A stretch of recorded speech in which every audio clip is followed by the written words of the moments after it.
महाराष्ट्र के विधानसभा चुनाव के प्रचार अब अपने आखिरी दौर में पहुंच चुके हैं, लेकिन अपने बयानों से अपने सहयोगी पार्टियों को असहज करने वाले अजीत पवार कहीं भी रुकते हुए नजर नहीं आ रहे हैं। अब उन्होंने एक पॉडकास्ट में 2019 में जो सरकार बनी थी उसको लेकर एक बड़ा खुलासा किया है, जिसके बाद राज्य में उनकी सहयोगी बीजेपी की मुश्किलें बढ़ सकती हैं। इस वीडियो में हम आपको बताएंगे कि अजीत पवार ने क्या कहा है और कैसे उनके इस बयान से महाराष्ट्र में बीजेपी की मुश्किलें बढ़ सकती है।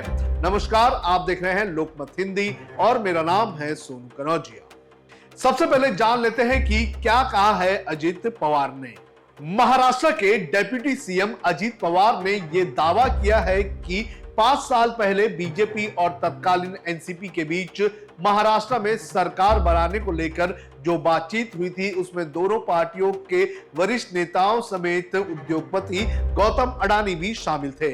आपको याद ही होगा कि 2019 में अजीत पवार ने अपने चाचा शरद पवार से बगावत करते हुए एक दिन की सरकार बीजेपी के साथ बनाने की कोशिश की थी।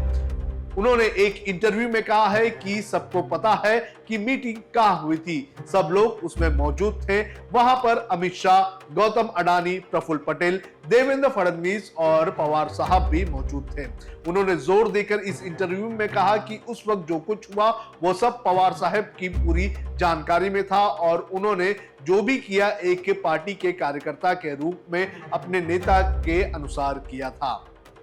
बीजेपी को कैसे किया गया टारगेट ये भी आपको बता देते हैं। अजीत पवार हो सकता है कि इस खुलासे के माध्यम से एक बार फिर से ये बताना चाह रहे हैं कि 2019 में जब 72 घंटे का विद्रोह किया गया था तो चाचा शरद पवार की सहमति और अनुमति से किया गया होगा।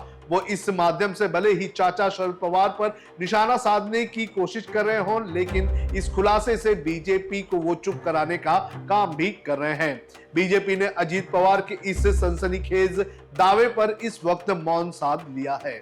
राजनीतिक विशेषज्ञों की अगर माने तो अजीत पवार ने यदि शरद पवार पर निशाना साधा है तो उन्होंने बीजेपी को भी नहीं छोड़ा है। लोकसभा चुनाव के बाद से ही बीजेपी आरएसएस का एक तबका उनके साथ गठबंधन को लेकर असहज दिख रहा है। विधानसभा चुनाव में भी इसका असर देखने को मिल रहा है। अजीत पवार ने जहां योगी आदित्यनाथ के बटेंगे तो कटेंगे के नारे पर आपत्ति जताई थी, तो वहीं नवाब मलिक को टिकट नहीं देने के बीजेपी के अनुरोध को भी ठुकरा दिया था। राजनीतिक विशेषज्ञों के मुताबिक इस तरह के इंटरव्यू के माध्यम से अजीत पवार महाराष्ट्र की राजनीति में खुद के महत्व को बताने के साथ साथ उनको साइडलाइन करने वाले इच्छुक शक्तियों को भी जवाब देते हुए दिख रहे हैं। वो शरद पवार पर खुलकर कोई हमला नहीं करना चाहते हैं और बीजेपी की टॉप लीडरशिप के सामने भी समर्थन में है, लेकिन वो ये संदेश भी देना चाहते हैं कि वो गठबंधन साथियों की हर बात और हर नारे से सहमत नहीं है। कुल मिलाकर उनकी कवायद खुद की सियासी जमीन को बनाए रखने और बचा के रखने की दिखाई दे रही है। अब उनके इस बयान से किस तरह से जो विपक्षी दल है उसे मौका मिल गया है सरकार पर निशाना साधने का, ये भी आपको बता देते हैं। अजीत पवार के इस खुलासे के बाद विपक्ष को महाराष्ट्र की सरकार यानी कि महायुति सरकार पर हमला करने का मौका मिल गया है। कांग्रेस और शिवसेना के पदाधिकारियों ने उद्योगपति गौतम अडानी के 2019 में भाजपा एनसीपी वार्ता में शामिल होने के खुलासे पर तीखी प्रतिक्रिया व्यक्त की है। विपक्ष ने कहा है कि यह सबूत है कि महाराष्ट्र सरकार अडानी सरकार है। हालांकि इस खुलासे को लेकर गौतम अडानी की तरफ से कोई भी टिप्पणी नहीं आई है। वहीं मुंबई कांग्रेस अध्यक्ष और सांसद वर्षा गायकवाड़ ने कहा है कि गौतम अडानी का क्या अधिकार था कि वो सरकार गठन को लेकर बैठकों में शामिल हो रहे थे। मैं फिर से दोहराती हूं कि एमवीए सरकार को केवल अडानी के लिए अस्थिर किया गया था ताकि वो धारावी और अपने इच्छा अनुसार कोई भी अन्य परियोजनाओं को हासिल कर सके। इसलिए हम कहते हैं कि ये महाराष्ट्र सरकार नहीं बल्कि अडानी सरकार है। अब सच्चाई सबके सामने आ चुकी है। प्रियंका चतुर्वेदी ने इस पूरे मामले को लेकर किस तरह से सरकार पे हमला बोला है, यह भी आपको बता देते हैं। प्रियंका चतुर्वेदी ने एक्स पर एक पोस्ट लिखा और कहा कि अजीत पवार जी के अनुसार यह बैठक 2019 में हुई थी, जब देवेंद्र फडणवीस सुबह सुबह एक समारोह में सबसे कम समय के मुख्यमंत्री बने थे, अडानी सरकार के कारण।